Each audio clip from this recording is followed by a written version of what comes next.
Dobrodošli v podcastu Zadnji meter. Vsak od nas ima trenutke, ko se zdi, da ne zmoremo več. Ko telo, ali okoliščine pravijo dovolj. A prav v teh trenutkih se skriva zadnji meter. Tisti odločilni korak, ki nas loči med obupom in zmago. Moje ime je Darko Đurić. Sem športnik, podjetnik in motivacijski govorec. Življenje me je naučilo, da meje obstajajo samo v glavi. Zato bom v tem podcastu skupaj z gosti odkrival, kaj pomeni vztrajati do konca. To niso le pogovori, to so zgodbe o pogumu, padcih in zmagah, ki vas bodo spomnile, da se življenje začne prav tam, kjer večina odneha. Dobrodošli v Zadnji meter. Čas je, da ga preplavamo skupaj.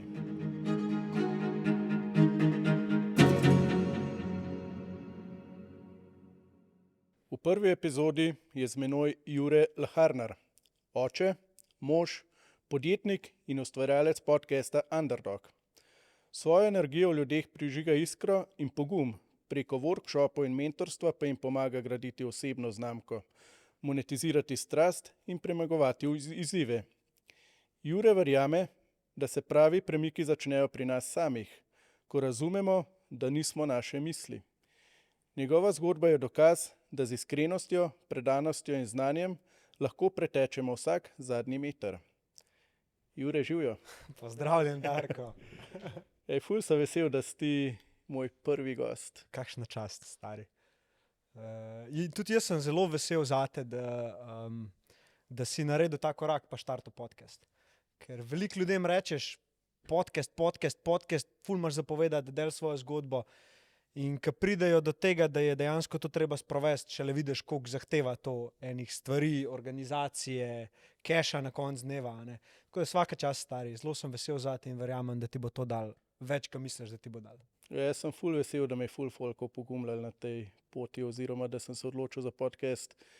Ker vedno sem na eni strani, ko govorim, pol na drugo stran sem rekel, da bi rad tudi ljudem dal priložnost, da povejo svojo zgodbo, mogoče tako pogumimo ljudi, da se kdaj izpostavijo ali pa kakšne ovire premagajo, tako da po mojem najboljše, da kar začneva.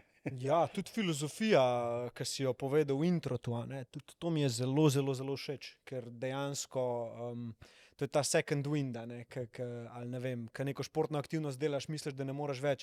In če si sposoben iti čez to, čez ta glasek v glavi, ki ti prav ne moreš več, ko greš enkrat čez to, pol kar dobiš neko novo energijo, nek nov zagon, rečeš, kaj sploh bilo tisto in si sam vesel, da nisi odnehal takrat, ko je bilo težko.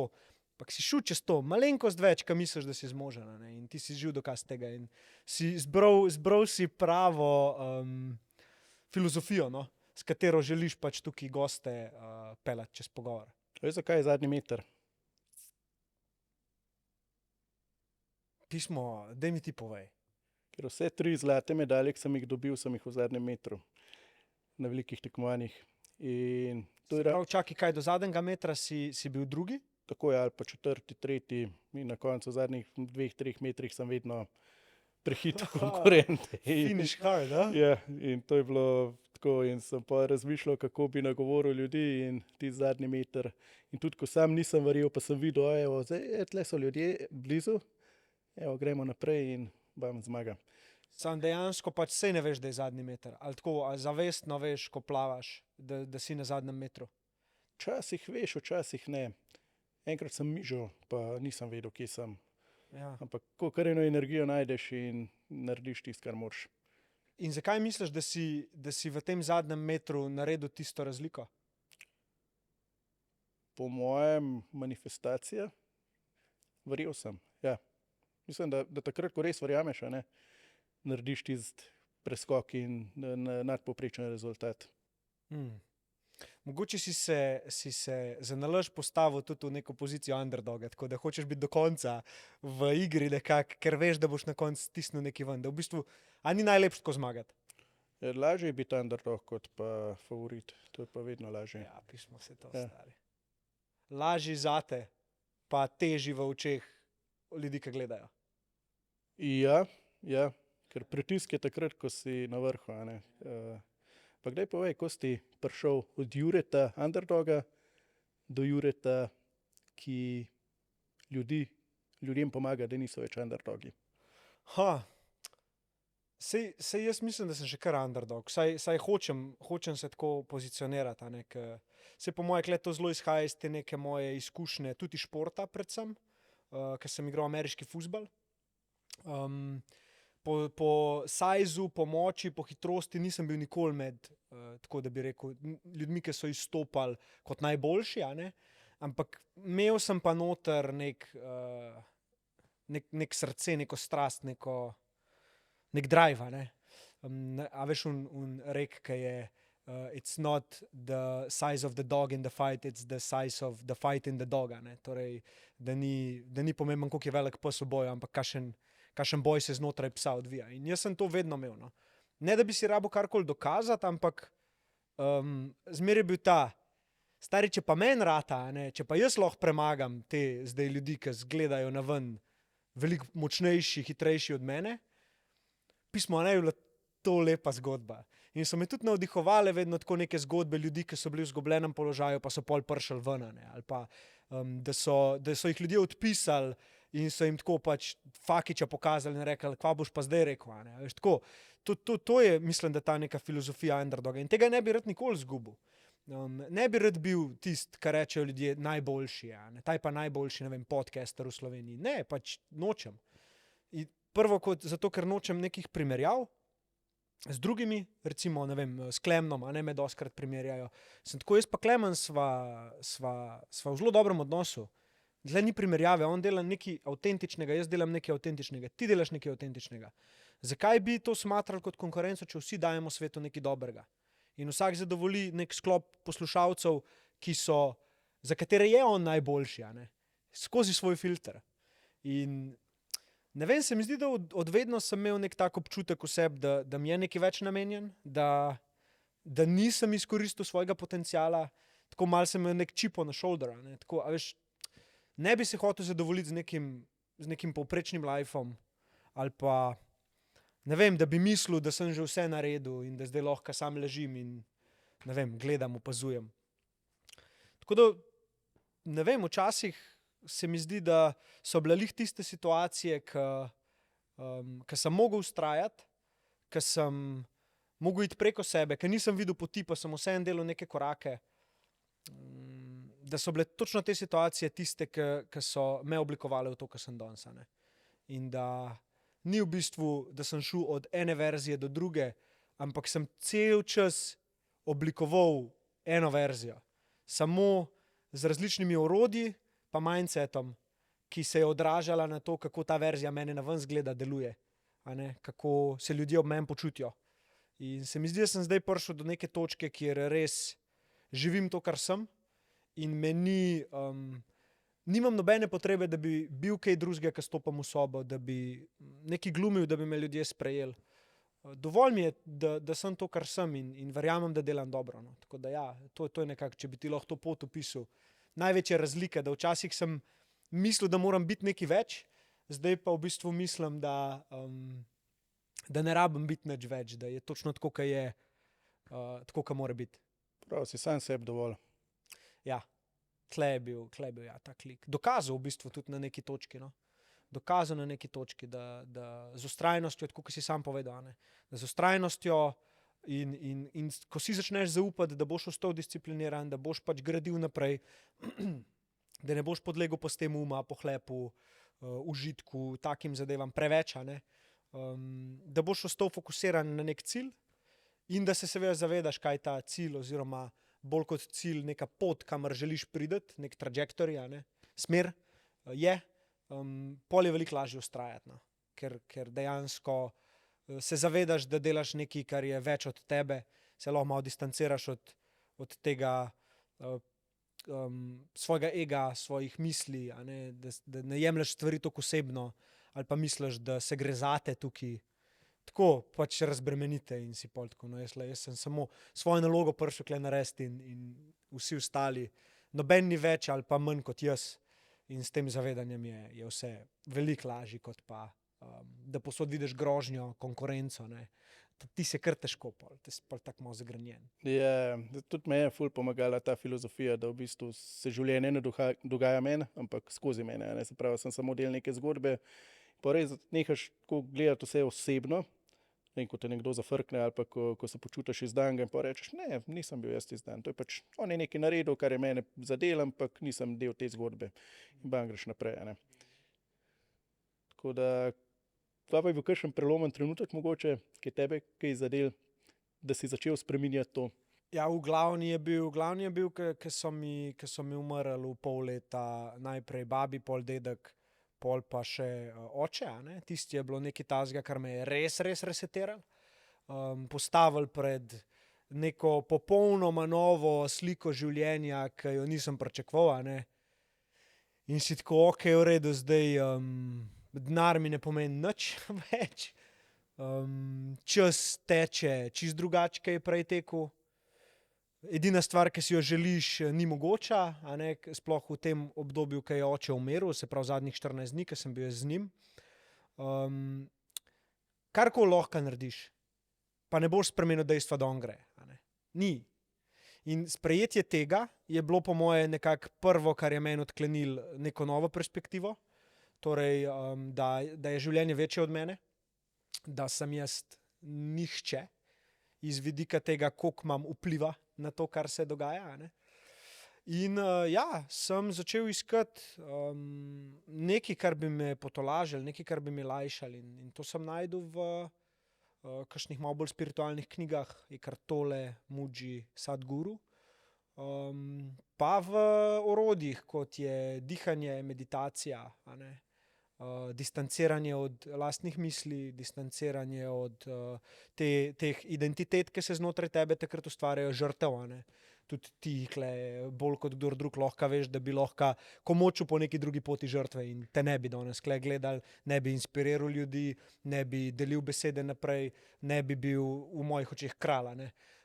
In ja, to je pač tvoja odločitev bila na neki točki, tako kot je bila moja. Ne? Jaz zdaj lahko grem v to žrtev, joj, pa vsi mi umirajo, pa ne vem kva vse itd.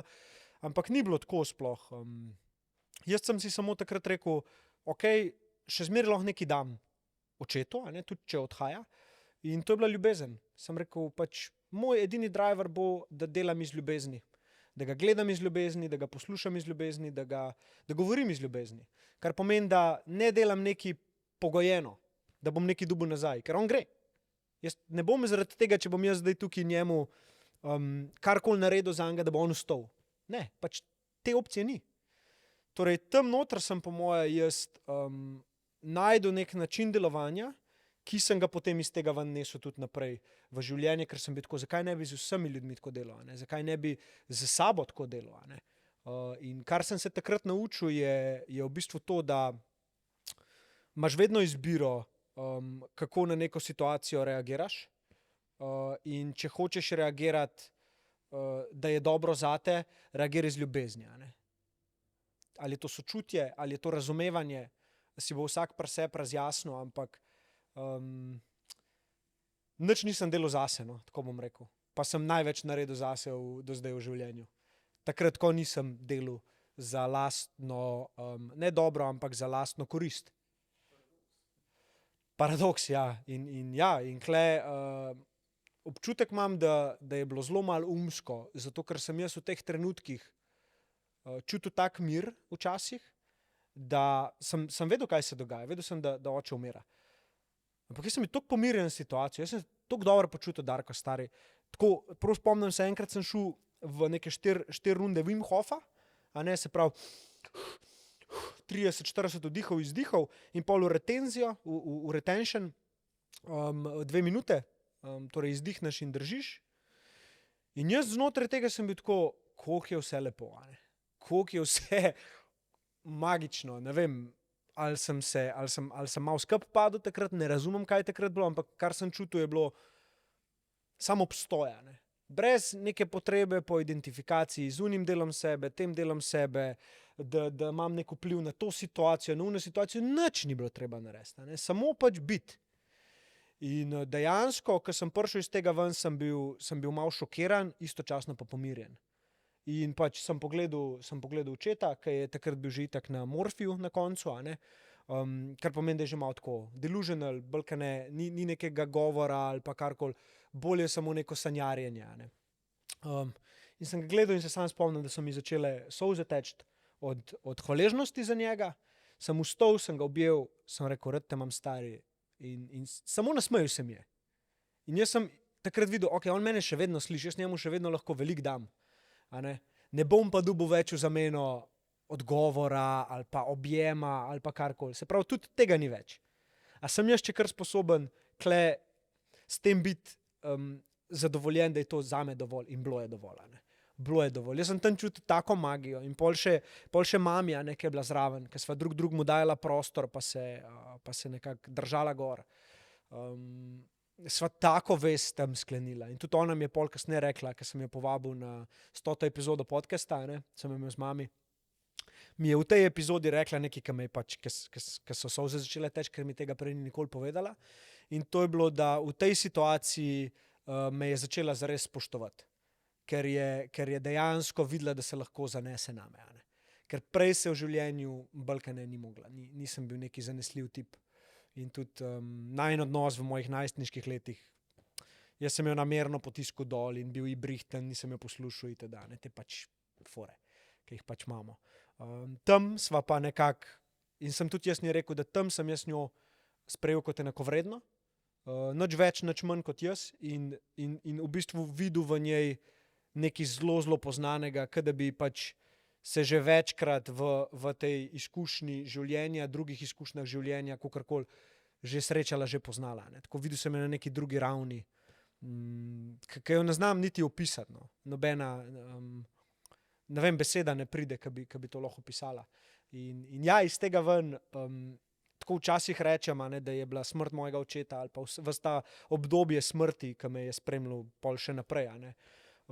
Nekaj najboljšega, kar se mi je zgodilo, in je to zelo, zelo težko dojeti kot nek zunanji opazovalec, ne, ker avtomatsko skozi svoj filter gledaš, ampak dejansko mi je to toliko dal.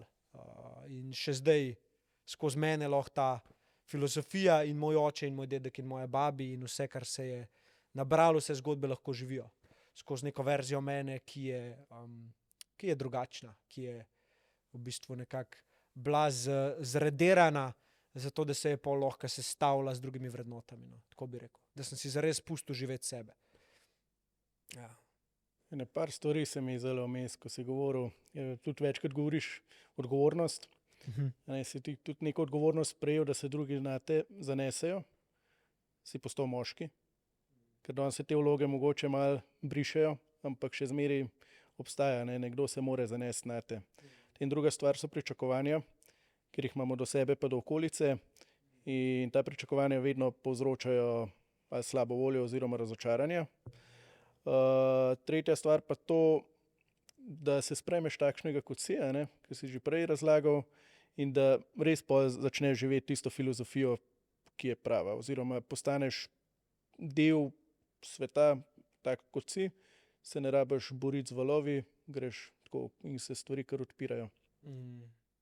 Ja, kjer bi rad, da se dotaknem prvo, ker so vse vrhunske iztočnice. Ker vse tri lahko, ampak... Ja. Ok, bi začel mogoče pri tej, ki si omenil, kaj je bila že prva... Odgovornost. Odgovornost, ne, ja, odgovornost. Mislim, prevzemanje odgovornosti je nekaj, kar, ko to narediš, ne samo kot moški, tudi kot človek nasploh, kar pomeni, da prevzameš odgovornost za svoje zdravje, za svoje počutje, za svoje izbire, a ne. Takrat šele dejansko začneš lahko živeti neko življenje, ki si ga želiš. A ne? Kar pomeni, da ko pride do konfliktov z drugimi ljudmi, ne obsojaš in ne iščeš krivca, ne obračaš pozornosti na drugega, ampak pogledaš, kaj ti lahko v tej situaciji narediš. Prevzameš odgovornost za svoje besede, prevzameš odgovornost za to, kar si naredil in rečeš v redu, kaj lahko zdaj naredim, da tej situaciji pripomorem. Ker a sva zdaj midva skupaj proti nekem problemu, ali bom jaz tukaj vedno projeciral ti proti meni. In bom s svojim obrambnim mehanizmom tebe trigeral, vklopil se bo tvoj obrambni mehanizem in zdaj, če noben od naju ni zaveden prevzemanja odgovornosti, bova samo krivila drugega in tukaj je sod brez dna. ne prideš do rešitve. Kako iti iz tega kroga, ker ogromno ljudi ne zna iz tega kroga žrtve oziroma vloge in pol krivijo cel svet, ne, za njihove težave, pol jim mogoče daš neko orodje in probaš povedati, da se da drugače, pa reče, jaz nimam cajta za te bedarije. Kako nekoga prepričati, mu pokazati pot, da se da drugače? Nehi si fucking lagat. Nehi si lagat. Vsak od nas ve, kaj je res. Ve, kaj je prav. In če lahko sprejmeš odločitev, da ne boš lagal, ne drugim in ne sebi, pol se začne delati magija. Zato, ker pol ti si v bistvu odgovoren sam sebi, ne drugim. A ne? Noben dejansko ne more prevzemati, ker če boš nekomu dal moč, da prevzame krivdo za tvoje slabo počutje, mu boš dal tudi krivdo, oziroma boš tudi drugim dal moč, da prevzamejo krivdo za tvoje dobro počutje. Torej, ti boš v bistvu samo reagiral konstantno na situacije. Ko pa ti razvijaš neko to sposobnost, da se usedeš v tišini, sprejmeš vse te resnice, ki ti noter govorijo o sebi, kaj si, kdo si, zakaj je tako, kako je, a ne? Pol iz tega ven lahko ti začneš reči, ok, v redu, vse to sprejmem, vse to je res, ampak zdaj imam jaz izbiro, kako si želim živeti. In želim živeti življenje resnice, ker resnica bo vedno uničila tisto, kar mora biti uničeno. In prav je tako. In ko se tega zavedaš, pol se zavedaš, da bo resnica uničila tudi v nedeljčke sebe, s katerimi si lažeš pa prikrivaš neko resnično sliko, zato ker misliš, da ti bo zaradi tega lažje. To je bežanje od odgovornosti, a ne? To je kako si lagal staršem, a ne, da si se učil doma, pa se v bistvu nisi. Prikrivanje te laži ti ogromno življenjske energije vzame. In jaz sem preprosto pač prišel do točke, kjer se mi to ni več zdelo smiselno. Se pravi, nočem lagati, raje se bom soočil z resnico, povedal, kako je, in nosil posledice. In tle mislim, da je catch. Ljudje se bojijo nošenja posledic za lastna dejanja. In ko si enkrat pripravljen te posledice sprejeti in biti ok s tem, pol pač dejansko ti lahko šele začneš resnico zares sprejemati. In pri meni se je preprosto tako zgodilo, da sem se večkrat spustil v tišino, večkrat bil sam s sabo, se soočil z lastnimi strahovi, s temi glasovi v sebi. Imel sem pa že orodje, da sem vedel, da se z njimi ne povezujem, da se ne poistovetim z lastnimi mislimi. Po domač povedan, da vem, da nisem svoje misli.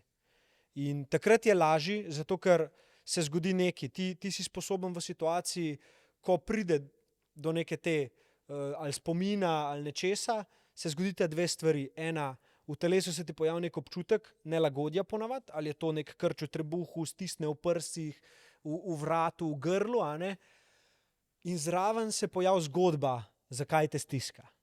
In v trenutku, ko ti ločeš te dve, na občutek in zgodbico, se lahko odločiš, kam tvoja pozornost gre. In tle se zgodi una magija. Ker ti enkrat se odločiš, da bo tvoja pozornost na tem občutku, ki se je zgodil, ne more biti na misli. In misel bo odplavala. In večkrat, ko to treniraš, se pravi, to so neke vaje čuječnosti, da se fokusiraš čisto preprosto, sediš v tišini in se fokusiraš. Ok, začutim desno koleno, začutim levo ramo, začutim prsen koš, itd. Bolj se naučiš ti aktivno usmerjati pozornost in si manj podvržen temu, da ti tvoj krade pozornost in pač greš v ta zombie mode, ki te vleče v misli in jih rešuješ z več mislimi in v bistvu rečeš ja paradoksu uma, ko uporablja samega sebe, zato da sebe spoznava. Ne? Torej, z misli rešuješ tako, da ustvarjaš več misli in tle se zaciklaš. In tle večina ljudi pač gre pol v te težke občutke, pozornost pa nikoli ne gre na občutek, samo na misli. In zato te občutki ratujejo, če zdaj hujši. Ne? In vsi dobri psihoterapeuti, ki jih poznam, vsi dobri zdravilci, ki jih poznam, uporabljajo to za nek steber, za nek začetek grajenja, kako bi rekel, zaupanja med človekom, ki je prišel po pomoč in njimi. In to je prvo orodje, ki ga ponavadi predajo. To v bistvu, da ti se naučiš nekako soočati z lastnimi mislimi in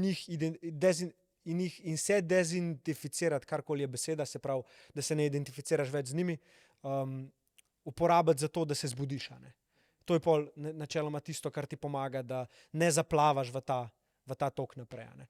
In izkleven pol dejansko ti prevzemaš odgovornost za to, kakšno odločitev sprejmeš, ko se zbudiš. Ne? Ker recimo, ko se ti zgodi nekaj hudega, mislim, da je indijanski pregovor, ali kje sem ga prebral v eni knjigi, da ko se ti zgodi nekaj tazga, ker ti recimo sproši jezo, te zadaneta dve puščice. Ne. Prva puščica je ta, ki te pač preseneti in na to nimaš vpliva, ta bo bolela, triggerate, jezen rataš. Ne. Pol pa te zadane še druga puščica, nad katero pa imaš vpliv. Ker po prvi puščici si se ti zavedel, da si jezen in ko se zbudiš iz te iluzije, si rečeš, ok, v redu, a jaz še kar rabam biti jezen, a lahko to zdaj uporabljam kot nekaj, kar me je zbudil in se distanciram od te jeze. Ne? Naredim nekaj dobrega zase, prediham, se omaknem, pustim, opazujem samo te misli. Ne? No in ta druga puščica je tista, ki večino ljudi zadane, zato ker nimajo tega orodja, da se zbudijo iz iluzije, da se jim dogaja nekaj hudega. Ne? In to je ta žrtev ponavadi, ki jo vlečejo. Ne? To, da si ti jezen, to je pač naraven odziv tvojega telesa, to je pač mehanizem. To, da pa ti držiš mulo, pa kuhaš trmo, pa zamero držiš, to je pa odločitev. To je odločitev, da ti sprejemaš identiteto žrtve in ta žrtev se ustvari v nas v življenju, zato da dobimo pozornost. In tako smo se naučili. Ampak v trenutku, ko se ti zavedaš tega, lahko rečeš, ne bom tega delal. Jaz bom pač sprejel odgovornost, nočem biti žrtev, sprejemam odgovornost za to, kar se je zgodilo deloma in tudi pričakujem oziroma želim, da ti sprejmeš odgovornost za svoje ravnanje. Zakaj? Ker se zaradi tega jaz zdaj tako počutim in mi ni ok, da si to naredil. In tukaj je pa pol tisto postavljanje mej, ta asertivnost, ki iz tega vam pride. Ki prinese samozavest, ki prinese še večje prevzemanje odgovornosti in tako dalje. Pa vem, da sem zdaj šel globoko v to noter. Ampak Ful dobro, zato ker lani sem bil v Londonu na Landmark forumu in je ravno to, ločevanje zgodbe od dejstev. In ja, občutek je realen, realna stvar, zapuščenost, karkoli jeza, vse se dogaja, ampak zgodbo, ki jo pa ustvariš okoli tega, pa sam potenciraš to. In danes je ful modern, vsi govorijo, da overthinkajo, ali pa govorimo kdaj, in eno misel nadgradiš z drugo in pol ugotoviš, da si se zaciklil v lastnih mislih not. Ta overthinking je tako dober termin, ker ga moraš sam spremeniti. Sam spremeniti moraš besedo. Ni problem v tem, da preveč razmišljaš, problem je v tem, da premalo narediš. Sam to je. Pač ni fora v tem, da nekaj delaš preveč, fora v tem, da nekaj ne delaš. In to, da ljudi obrneš k temu, da samo naredijo en majhen korak, jih bo vedno peljal stran od misli. Ker pozornost pač gre v to, da ti nekaj dejansko narediš. Zdaj, kaj narediti, je nekak proces, ki ga miselno, predelamo zato, da lahko to stvar naredimo. Ampak še zmeraj jo moraš pol narediti. In overthinking se zgodi v bistvu takrat, ko mi vemo, kaj moramo narediti, ampak prokrastiniramo zaradi nesigurnosti ali pa čisto preprosto zaradi tega, ker nimamo nekega jasnega sistema oziroma discipline, ki nam bo pomagala pri tem, da delamo majhne korake konstantno. In zato je zelo težko priti iz teh temačnih mislih, iz depresije, iz teh zadev. Ker vsakmu, ki je to ratal, kadarkoli, svaka čast, to ni lahko. Jaz, da sem se ven potegnil, jaz sem rabil zelo dolg. Skozi nek ta občutek. Jaz sem se v avtu gledal v špegu, ko sem se vozil in sem si rekel, kva je majster, a bomo zaključili z lifeom ali kaj, a bomo prišli kdaj ven iz tega, itd. Ampak pol, ker naenkrat začneš pač momentum delati, prideš do nekega spoznanja, vesolje ti da neko novo priložnost, da se nekaj naučiš in to začneš pol graditi in kar naenkrat je life spet lepa, ker je odraz našega notranjega sveta. Če pa ti pustiš mislim, da te pelejo po svoje, te bojo pa vedno pelale tja, kamor so problemi, ker to je naloga našega uma, da rešuje probleme. In zato je briljanten, zato je super, da ga imamo. Ampak v trenutku, ko postane naš um naš vladar, smo ga mi najebali.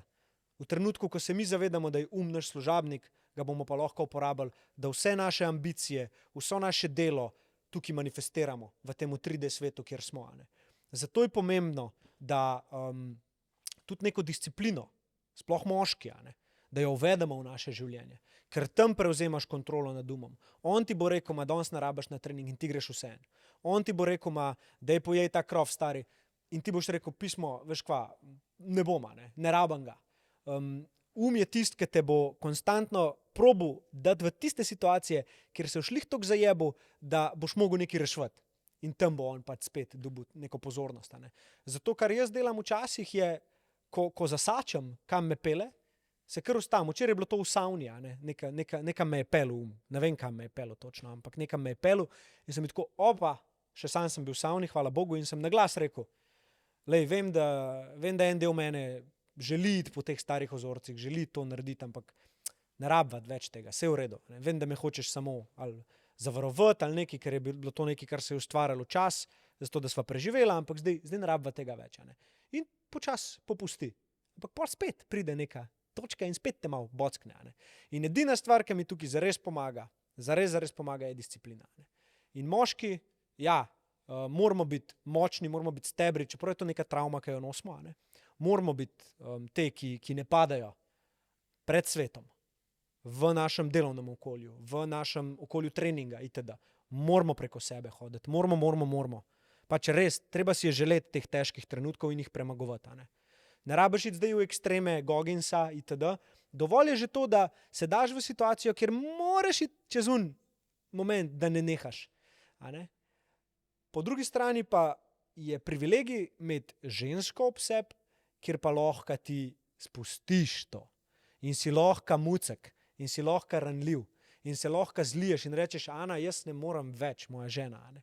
Jaz ne vem, kva se dogaja, jaz bom fucking crknil.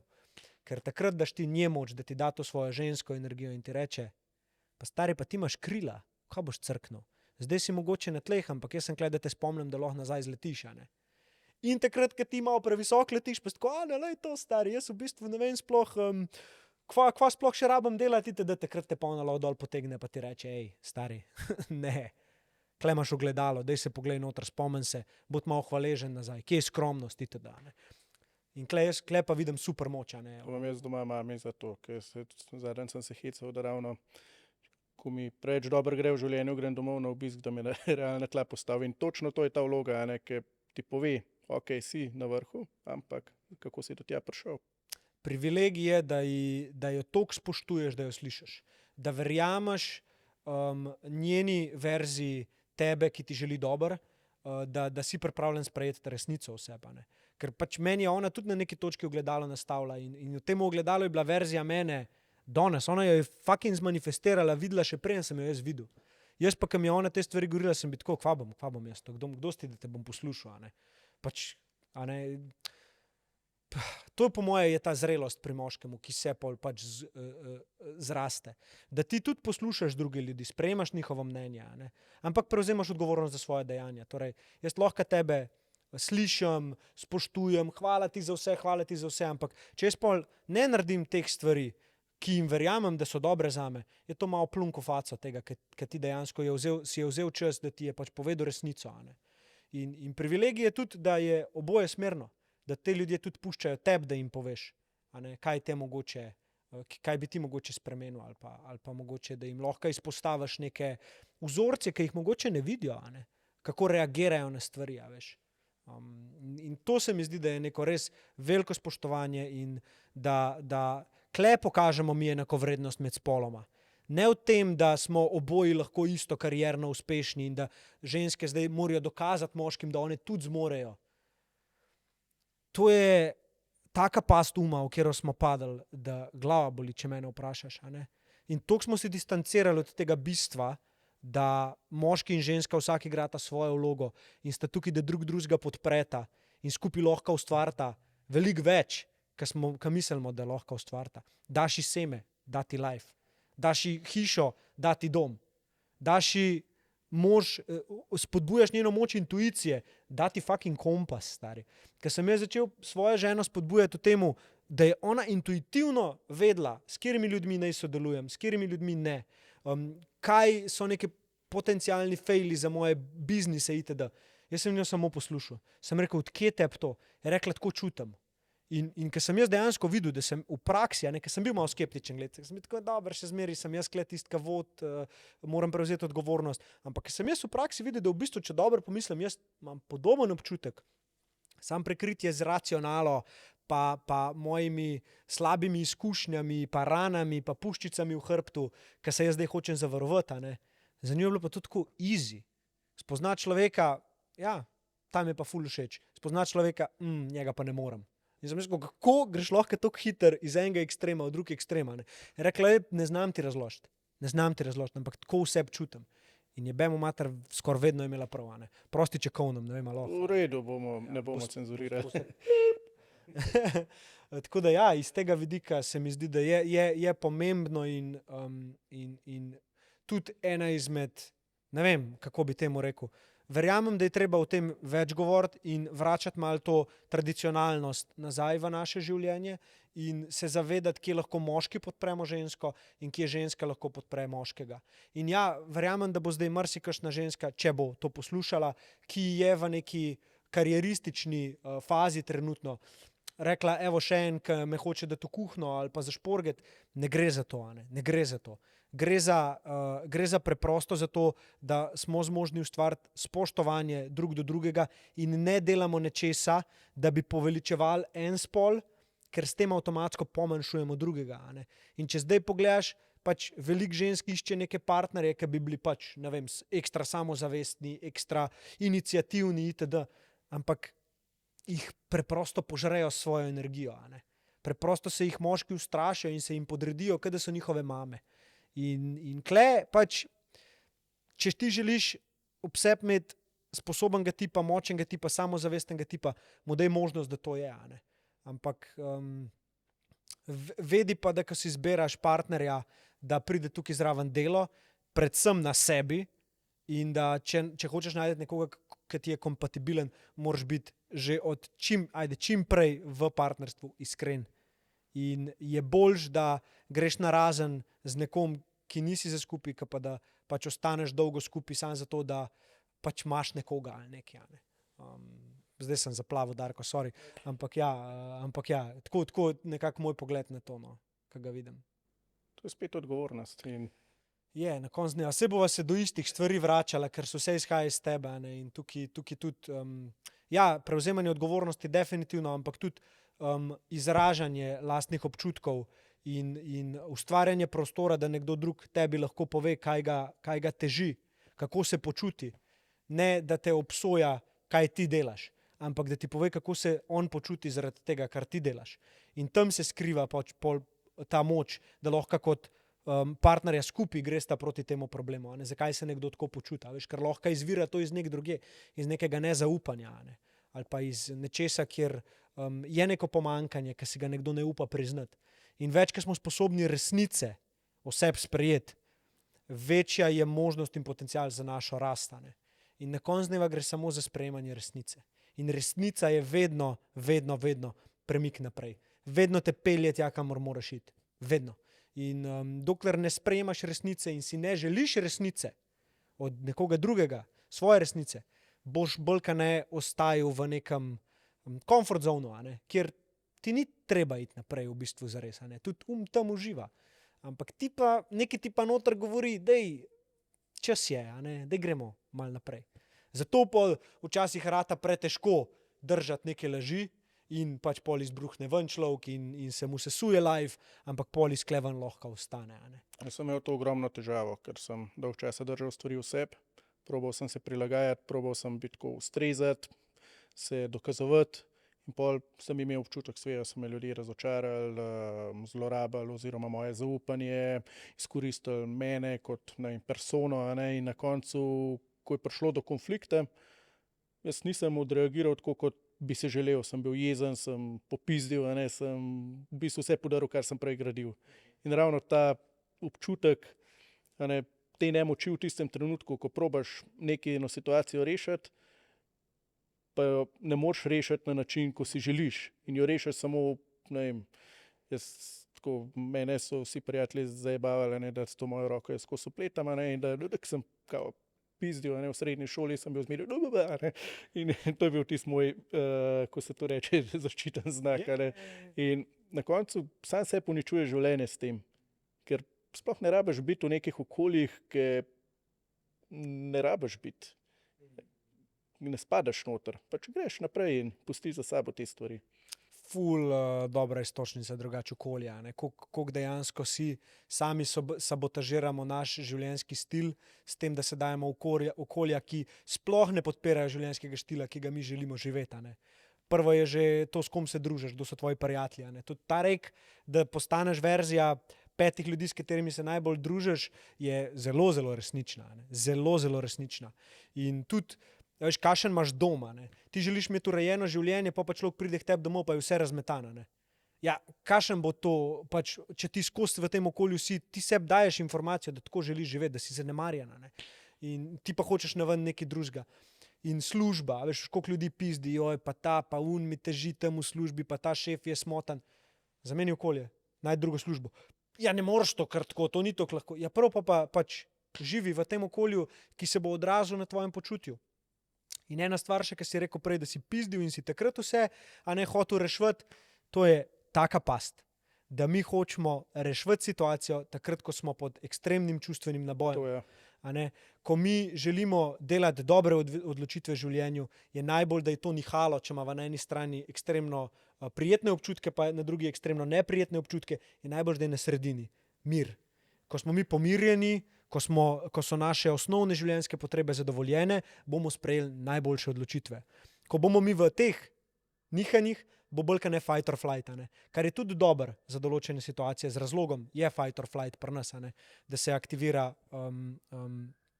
ta del živčnega sistema, ne? Je simpatični ali je te drug, se ne vem. Ne bom kle hotel biti brihten, ampak mogoče ti veš. To je tisto najbolj primitiven naš, ki je najbolj osnovan. Ja, nagon, ja. Ja. Takrat reševati situacijo ni dobro, sploh če sta oba v tem stanju, ker bo samo hitro greš v ta obramben mehanizem in uno svojega in je ego na ego. Sem se, eno zanimivo izkušnjo, kolega mi je zaupal, kako se do svoje žene obnaša. Ne? In je pač dal jasno vedeti, da je kreten do nje, ampak da mu to ni všeč. Ne vem, zakaj mi je začel to zgodbo govoriti, kar naenkrat so se začela o tem pogovarjati. Na uro so se dobro pogovarjali, so ugotovili, da pač on si želi boljšega odnosa, da jo ima rad, ampak da pač zaradi neke situacije, ki se je zgodilo v preteklosti, on vedno tako reagira. In sem rekel, da je pogovarjati se s kom, jaz nisem strokovnjak na tem področju, ampak sem rekel, povej ljudem okoli sebe, ki jim zaupaš in povej, kva čutiš in ti bojo oni pomagali. Ne? Čez 2 meseca pokličaš, da so boljše. Ne? In na isti način sem probal enemu drugemu paru pomagati in smo se pogovarjali. Tako, ja, dajte malo, kva imate rada drug na drugem, zakaj ste skupaj. Bolj smo šli v to, bolj ste se kregali in se obtoževali, kva drug narobe dela. Ne? In ravno to je tisto, to pa ti veš, ker delaš workshope in coachinge, a si coachable ali nisi, a si pripravljen slišati resnico ali ne. Ja. Ja, dejansko. In vse to ugotoviš sam s prakso. Ker na začetku, ko začneš to delati, konstantno je prisoten ta sindrom vsiljivca, impostor sindroma. Ne. Tako vsakmu, ki probaš nekako pomagati, ti je en glas tukaj in odgovori, pa kdo si ti, da boš celo človeku pomagal? Yeah. Pa dejdo, ne. Ampak pač jaz preprosto sem sam sledil temu, kar sem čutil. In bolj, ker sem govoril neke lastne izkušnje, kako sem jaz premagal neke lastne izkušnje pri sebi, bolj sem videl, da pomaga ljudem. Ko da v bistvu sem ugotovil, da jaz nisem kle, da komurkoli dajem nasvete, ampak sem bolj ne tukaj zato, da sprejmem verzijo nekoga, ki pride k meni in ga probam spodbuditi k temu, da se vpraša, kakšna verzija bi rad, da odide. In moje prvo vprašanje na coachingu je, kad greš danes ven z te sobe, kaj hočeš, da je drugače, pa kako se hočeš počutiti. In grem čist na ta pristop k temu. In pol človeku pustim, da gre sam nekako v te stvari, ki hoče iti. Enkrat je to strategija za marketing, enkrat je to strategija za personal brand, enkrat je to reševanje nekega problema na nivoju email marketinga. A veš, enkrat je pa to, pač počutim se kot drek, stari. Mislim, da nisem nič zmožen. Ok, super, greva malo pogledati, zakaj tako misliš. In tako, izogibam se nekim teh terapevtskim zadevam, če vidim, da nekoga res vleče v neko globjo travmo ali karkoli, ga bom raje usmeril na ljudi, ki so pač delajo točno to. In mislim, da je kle pač prva stvar, ki jo jaz pokažem ljudem, je, kako jaz resnico v sebi sprejemam. Kako jaz skozi lastne izkušnje upam povedati, da sem tudi jaz enkrat bil izgubljen itd. In pol mislim, da kle se ustvari neko to zaupanje in mi folk reče, teh stvari pač mi ni bilo nikoli toliko lahko povedati, kot tepa. In sem tako, ja, pač mogoče zato, ker ne obsojam, ker vidiš v mojih očeh, da karkoli mi poveš, I don't give a fuck, stari. Pa mi lahko poveš, kaj si dobrega naredil, pa mi lahko poveš, kaj si slabega naredil. Jaz bom vedno navijal za te. Ampak bom navijal za to, da živiš tisto verzijo, ki jo želiš ti živeti. Ne, kaj jaz mislim, da je dobra za te. In tudi workshopi, veš so, To je konstanten proces učenja zame. Pa zdaj ta 6. odpiramo, z Geo ga delava. Ne? Zdaj že 6. workshop odpirava. In po vsakem workshopu se jaz vprašam, s kom si zares želim delati, kjer ljudi želim privabiti in kaj moram mogoče bolj izraziti skozi lastne objave, marketing, podcast, da bojo te ljudje mene najdeli. Ne želim prepričevati ljudi, da pridejo k meni. Tega bi se rad znebil. Ampak, kad ti prodajaš nekaj za 3 jurje, pač moraš malo ljudem pomagati, da sprejmejo odločitev. In še zmeraj bi pa rad pomagal tistim ljudem sprejeti odločitev, kar res čutijo, da je to za njih. Ker so že nekaj ustvarjali, ker so na neki točki biznisa in pač življenja, kjer so si dokazali, da je to v praksi že dobro, da lahko delajo, da lahko živijo od tega. In potem, kako zdaj mi to auditamo, kako zdaj mi to predamo neka orodja, recimo en del tega workshopa poteka v naravi, se gre predati orodja dihanja, ledene vode, velike tišine, tema in se potem pač to predaja tudi tem ljudem, ne samo neke strategije. AI, tehnologije, to zapakirati noter v workshop. A veš, in kad ti dviguješ nivo svojega workshopa, jaz mislim, da se tudi dviguje neka prečka, kjeri ljudje bojo pršali, kjeri ljudje se bojo čutili poklicane. In kle po eni strani sem tako, zakaj ne ratuje to čez dalje laži, da ljudje pridejo, in potem si pač nalijem čistega vina, je zato, ker ti tudi ratuješ boljši, ker ti tudi rasteš. In ja, kle vidim v bistvu, da te workshopi, coachingi, mentorshipi, ki jih delam, dejansko meni pomagajo, da rastem. Ker lahko grem z ljudmi v njihove izzive in sem jaz primoran biti v situaciji, kjer sem najboljši. In to je reševanje izzivov. Na kjerkoli nivoju. Moj način razmišljanja je vedno usmerjen k temu, da iščem rešitev. Se ne ukvarjam preveč s problemom. Ko mi ljudje začnejo govoriti zgodbico za tem, zakaj je problem, pač jih kar prekinem. Lej, ni to fokus. In iz tega ven pač vidim, da si to želim še naprej delati.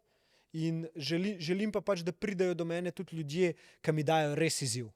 Tako, zdaj pred kratkim je prišel do mene en fant, Luka, ki je zakupil 10 sessionov pri meni, in to mi je najbolj delati tako, da je nek dolgoročen proces in enkrat na 3 tedne ima session in on v bistvu dela neko AI v povezavi z računovodstvom, nek svoj sistem gradi, svoj produkt razvija. In ta fant je zelo, zelo, zelo inteligenten. Ampak, ko si ti toliko močen v svojem umu, te ta hiter lahko pele in ti odvzema veselje do dela, da ti odvzema vlečete stran od miru. Lastno vrednost pogojuje s tem, koliko je naredil itd. No in midva imava zelo dober, ker ping-pongava med mindsetom pa strategijo. Med mindsetom pa project managementom. In med mindsetom in disciplino. Oziroma, to je povezan. Marketing, mindset, disciplina, vse, in kle mene drive, ker me konstantno daje v situacijo, kjer moram jaz pogledati, ok, kako jaz zdaj pri sebi double checkam, a to, kar jaz njemu govorim, sam delam, in sem hiter na temo, ok, če jaz njemu brihten, da mora biti discipliniran, pa jaz nisem, tega ne sprejmem, ne bom mogel tega sprejeti. To je tako, kot foter, ki s čikom v gobcu govori otroku, da ne kadi, ma fuck off, stari, kaj mi kažeš vzor, in uživam v tem. 2 punce imam, oziroma mamo in hči, ki delata prevzem počas pa transformacijo podjetja, zelo uspešnega v Grosuplu, fizioterapevtskega, in želita spremeniti način, kako se z ekipo dela, spremeniti način, kako one dve med sabo delata, spremeniti način, kako storitve tržijo itd. Predvsem pa, kar jaz vidim, da sta prišle one dveh meni, je, da data neki tretji osebi možnost, da pogleda na situacijo in pove, kaj je za narediti. Ker si ti v nekem bližnjem odnosu, hiter vključuješ neke te stare vzorce, pa lej, tako bo, kot sem jaz rekla, ali pa boš ti rajno delala. In to ni cool. In takrat je ful dobro dobiti nekega zunanjega človeka, da ti pomaga narediti neko transformacijo v podjetju. In en privilegij, ki ga imam tukaj še zraven, ko delam coachinge, mentorshipe pa workshope, je, da se moja paleta ljudi konkretno veča skozi podcast. In meni podcast daje tukaj velik network ljudi. In jaz vem, da lahko kadarkoli usmerim enega izmed mojih udeležencev workshopa točno na človeka, ki mu lahko točno pomaga s problemom, ker je točno v tem ta človek najboljši, ki ga jaz poznam.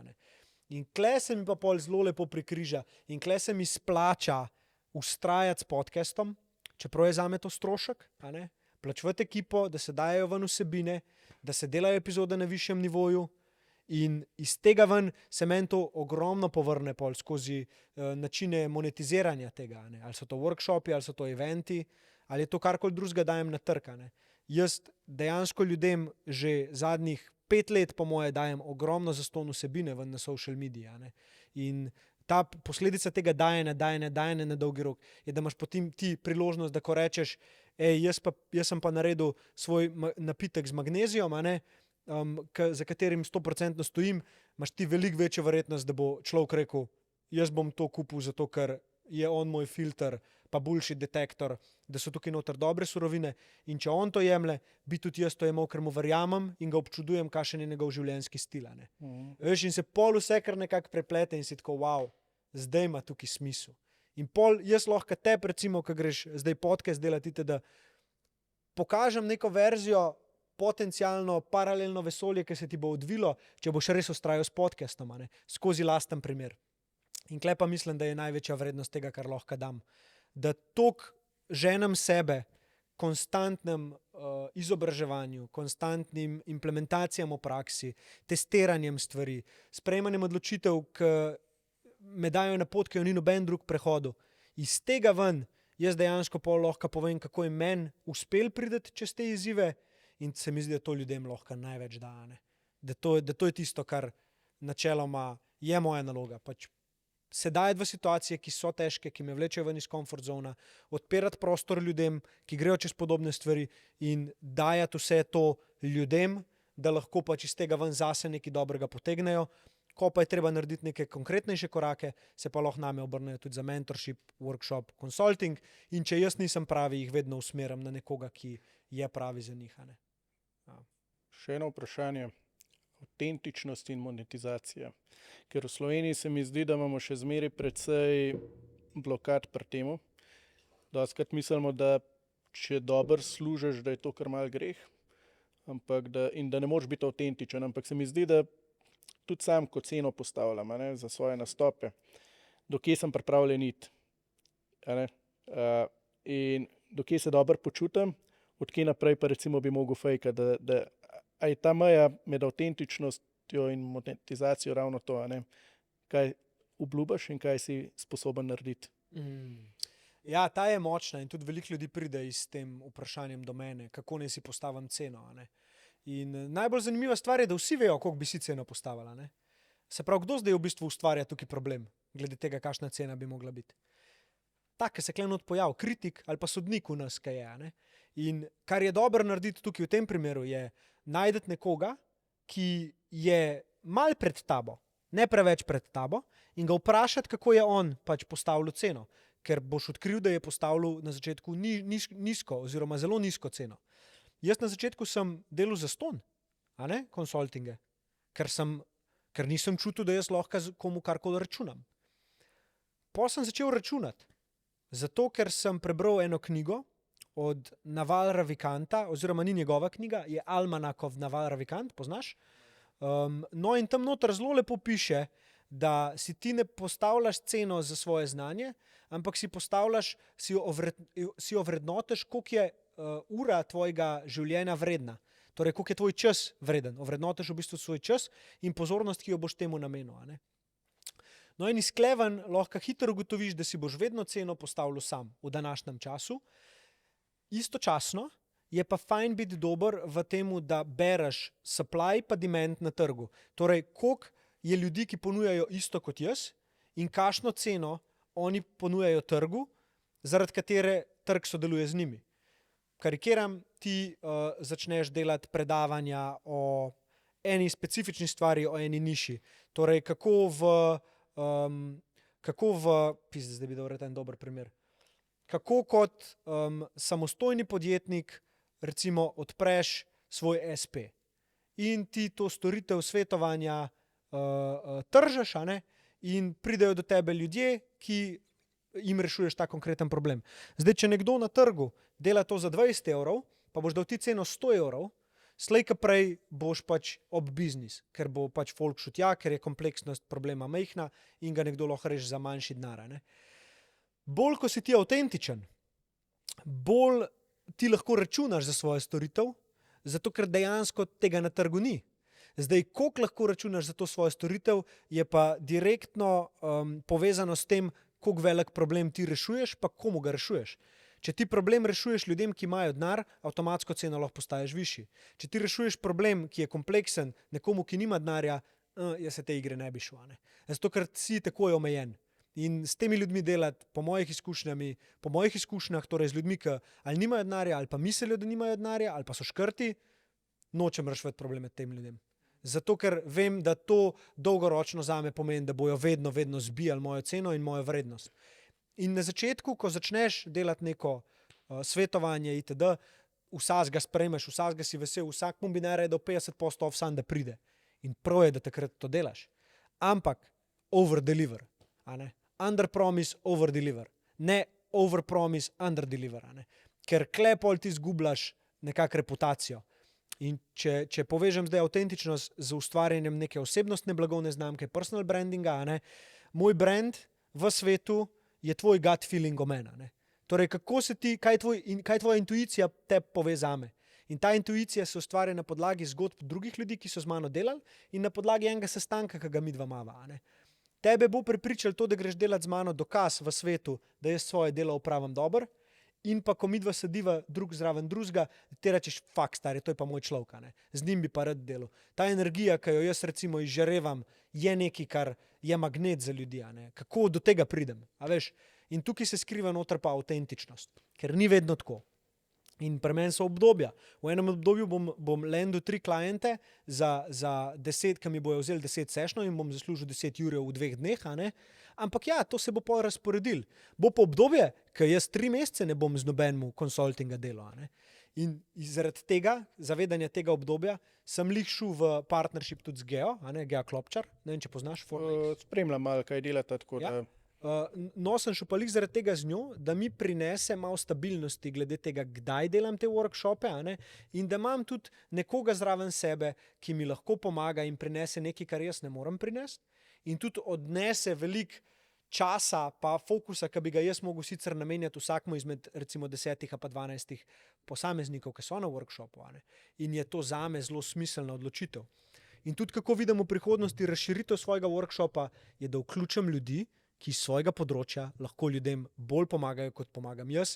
Jaz pa delujem kot nekdo, ki to povezuje, vodi, gradi in seveda skrbi za pozornost, da ljudje to odkrijejo, da dobijo kontekst, da jim dam zaupanje oziroma da ga oni dajo meni in da pol pridejo v ta spodnji del funnela, ki je pa monetizacija, in se odločijo, da je to dobra investicija za njih, s katero bojo lahko šli čez te prepreke v življenju, kjer trenutno so. Tako da ja, bolj ne gre tukaj pri meni za nek proces konstantnega učenja skozi lastne napake, skozi lastne dobre stvari, ki jih naredim, skozi kritiko, ki jo dobim od ljudi, ki jih spoštujem, in pa skozi to, da vedno sam sebe čekam. A sem trenutno malo preglobok zaplavil v svoje ambicije, a je tale rato mogoče malo prevelik šef, in kako se trenutno počutim, pa kako se v bistvu želim počutiti tekom ustvarjanja. Ker ni fora v tem, da ti priješ na cilj izmučena, ne? Ok, za neke mikrocilje ja, ampak ne ta ultimate goal. Moj cilj je, da ko pridem do tega cilja, sploh ne vem, da sem na cilju. In sem tako model, ta pot je bila fenomenalna. Ne? In to se probam konstantno opominjati. Vse bom dosegel, točno tako je, ka mora biti. In znam sebe poslušati, kdaj lahko šprintam, in se tudi znam pač double checkati, kdaj moram pa mogoče počivati. Ali pa se vprašati, a se mi mudi slučajno zdajle? Pa zakaj se mi mudi? A imam komu kaj za dokazati? Ali dejansko lahko sam zaupam procesu? Ko se vidiš, priješ do točke, kjer imaš dovolj cash flowa ali pa več revenue streamov, ki ti prinašajo to, kar je osnovna potreba, da lahko preživiš. Se pravi, da imaš dovolj financ, da živiš življenje, da podpirajo življenje, ki si ga želiš živeti.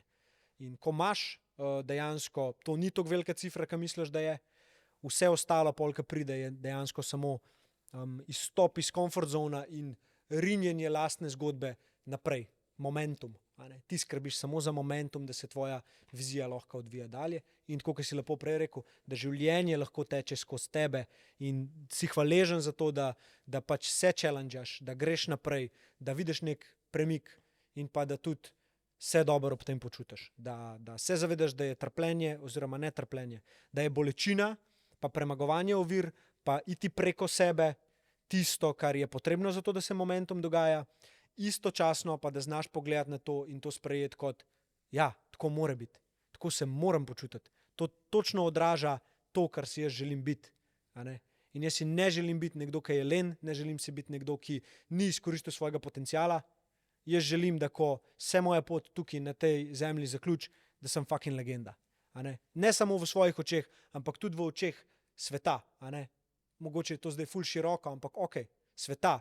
Ne iz tega vidika ega, ampak iz tega vidika, kaj sem zapustil za sabo, kaj sem dal tudi ljudem.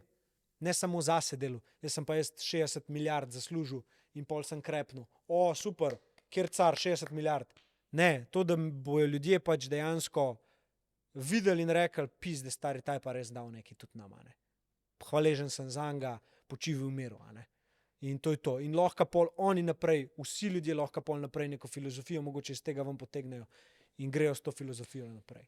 In to se ne more zgoditi, če si ti ne omogočaš, da igro lahko igraš dolg časa in ostaneš čist in te ne vzame po hleb in se ne prodaš in živiš s svojimi vrednotami, živiš disciplino, daš poudarek na družino, poskrbiš za svoj dom in si pač nek vzor, sploh mladim fantom danes, ki mislim, da ga rabijo.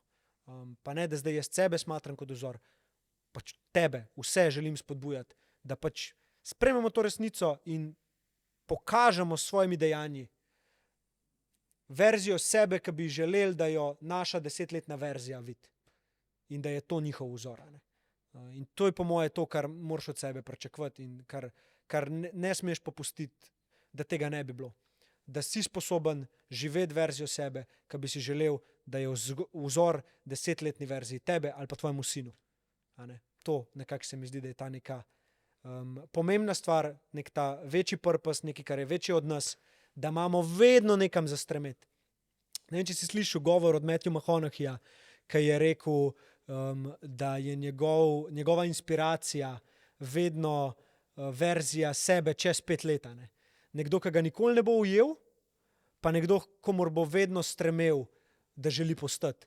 In tako, če pri sebi pogledaš, če imaš ti vedno ozaveščeno, kje bi pa rad bil čez 5 let, bo to neka manifestacija, tako, ki si jo ti delal v zadnjem metru, ki si plaval. Videl si se, kako zmagaš. Tako se lahko vsakič za 5 let naprej vidiš.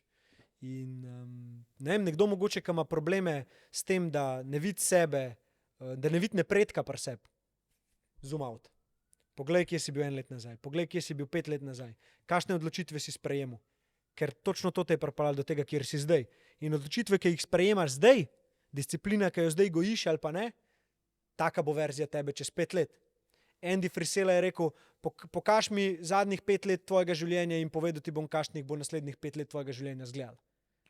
Če ne boš pač zbral jajc in naredil spremembe, ker točno veš, kje jo moraš. Ja. Evo, hvala. Si se vzel čas, dajmo to popotnico, kje bomo čez 5 let. Kje bomo čez 5 let? Ja. No. Čez 5 let primarno sem oče, svoji družini sem ustvaril hišo na obali. Živim mirno življenje v kleti te hiše oziroma tudi zunaj imam fitness, imam ice bath, imam sauno, kjer vsak dan preživim 2 ure svojega časa. Veliko sem zunaj, veliko sem na travi, veliko sem svojo hčerko, po moje bo še en otrok takrat že. Ljubim svojo ženo, ona ljubi mene. In moje delo ne zahteva od mene veliko operative, samo veliko sprejemanja dobrih odločitev in povezovanja ljudi, ki verjamem, da bojo svetu dali nekaj dobrega. Tako izgleda ta verzija mene. Še bolj sem siv, Darko, jebi ga, še bolj sem siv, pa v formi življenja sem fizično in psihično. Top. Kaj pa ti? Res dobro razdeljen. Že se zadnjimi obdobju res obadam s temi vizijami. Posel pa to vse verjamem, da pač znam narediti tako, da mi uspe, se pravi, imam izkušnjo iz tega. Tako da sem začel veliko delati na odnosih, tukaj sem bil pa vedno bolj šibek, tako da sem se postavil, da bom čez 5 let mogoče v nekem, da bom v nekem ljubečem, varnem odnosu. da ne bom skozi časov nečesa, ne, se pravi, da bom umirjen. Ker zdaj sem mogoče en prvi korak do tega naredil, sem pa rekel, da je čas, da se tudi jaz ustalim in umirim. Kar se pa tiče tega, kar delam, jaz mislim, da čez 5 let bo še boljše in da bom lahko še več ljudem pomagal ali pa navdihnil, da vse najdejo potencial, na svoje situacije pogledajo mogoče z drugega zornega kota in naredijo neko spremembo v življenju. Jaz mislim, da s tem namenom oziroma poslanstvom na svetu so pa oba dva, ne. Oziroma smo vsi, ker mislim, da vsi smo na tem svetu zato, da navdihujemo druge in pomagamo, da rastejo okoli nas. Nipsey Hussle ima en quote, ki je meni zelo, zelo blizu. Največja stvar, ki jo lahko naredimo drug za drugega, je, da smo inspiracija. In inspiracija je nekaj, kar pomaga ljudem narediti premik, kar jih da v akcijo, kar jih naredi bolj proaktivne. In to, kar si zdaj povedal, vrhunsko. Jaz sem ti pa hotel sam reči, da zdaj, če jaz zoom outam najin odnosa, ne, in kako sva se spoznala in točka, kjer sem te jaz videl in tudi pol najini pogovori, ki so sledili, si ti meni večkrat rekel, ko sem te vprašal, kaj si pa želiš, kaj želiš biti, ne? Si mi rekel, da te motivacijsko govorstvo in to, da nastopaš pred drugimi, deliš svojo izkušnjo, zanima in sem ponosen na te, ker si mi v praksi pokazal verzijo Darkota, ki si jo takrat imel v glavi. In če kaj spoštujem to, da človeka vidim, da je mož beseda. In ko reče, da bo nekaj naredil, to naredi in ti si to naredil. Ne? In danes, ko tukaj s tabo sedim, ko si šel v podcast, pač jaz mislim, da če ti zoom outaš zdaj pa pogledaš zadnjih pol leta ali pa let svojega življenja, lahko vidiš, da si točno tam, kjer si takrat želel biti. Ne? In bravo. Vem, da včasih dvomaš, vem, da včasih ni lahko, ampak je bi ga. Ne? Imaš pa to vse, da ta zadnji meter stisneš in zdaj si kle. Tako da top. Hvala. Tako da povabva še naše gledalce, ne, poslušalce, da bojo inspiracija vsem okoli njih in da bojo mož ali pa žena besede in da bojo čez pol leta ali pa 1 leto, 5 let tista verzija sebe, ki si želijo.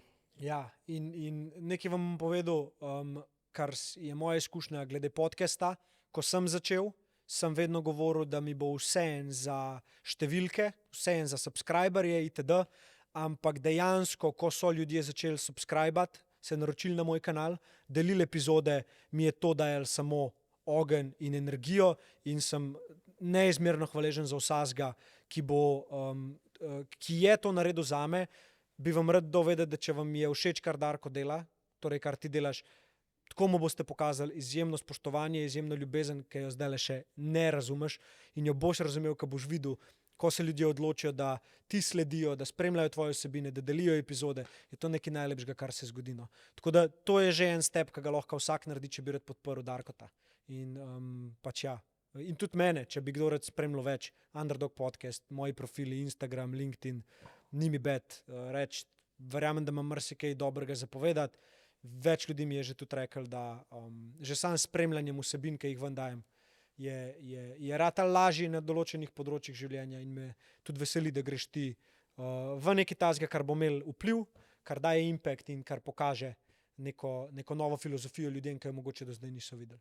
Tako da delte pa subscribite za Darkota. Hvala pa, da sem bil lahko tvoj prvi. Prvega ne pozabiš nikoli. Hvala, ki si prišel in si vzel čas. No, res, hvala ti. Hvala tebi. Respekt.